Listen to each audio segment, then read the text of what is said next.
Welcome back. A lot of faculty have been asking me about PDFs and how can I break them apart into separate documents.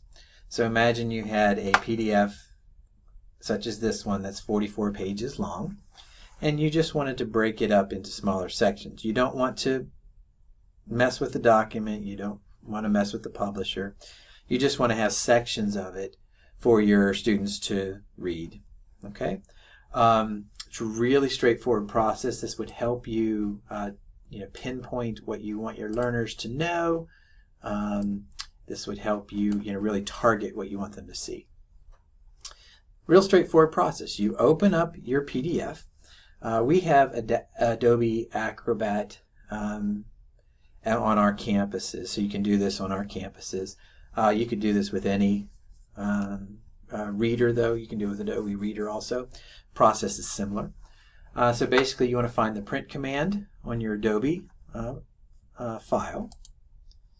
You click on print, and then you have options here on how to print it. Now you'll notice here that I have two options. I have Adobe PDF and Microsoft Print to PDF. For some reason on my machine the Microsoft Print to PDF is working. On your machine it could be different based upon how things were installed. I'm just going to choose Microsoft Print to PDF because that works a lot better. I just want one copy, so it's going to make another PDF out of this. I'm going to choose Pages, and the pages I'm going to choose are 3 through 4 because that's the table of contents. Okay, I already have an example of the title page, so I'm going to call this table of contents. So I click Print. Now it's not printing it in the normal sense, right? It's not printing it into a printer, it's printing it to a file. And so I'm going to call this table of contents, and it's creating a new file from this file. Click Save, and it does the process. Boom, it works fine. Now once again, remember I use Microsoft to PDF. You might have to use Adobe PDF printer. It's really how your computer is set up. If I want to examine these files, so notice this is 40. This is the large one. It's 44 pages long. Yada yada yada. We can go into all these details, right?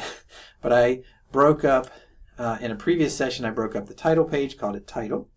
You'll see that there, and then I said pages 3 and 4, table of contents. So let's open those up so you can see those. I'm going to go to the file. So here's the table of contents file. Okay, so there it is. It's called table of contents.pdf. You saw how I named it, and it is just these 2 pages. Notice it's 1 of 2. Okay, and I can do the same thing with the title page that I created previously. So it's 1 of 1, and it's just the title page. This could be very, very beneficial for you when you're really trying to get your students to see a certain section of a PDF and they're confused or read the wrong part of it or got tired because they read the introduction and you didn't want them to read the introduction. You wanted them to read chapter 2. So if you just want chapter 2, you can do that. Just make sure your material is open source, that is public material, materials that you're allowed to do this with. You're not really charging people for your course, you're just providing them a portion of materials to read, and you have a lot of rights as a teacher to do that. Okay, so thank you. This is a quick video on how to do that. A lot of teachers are asking about this. It's very, very helpful.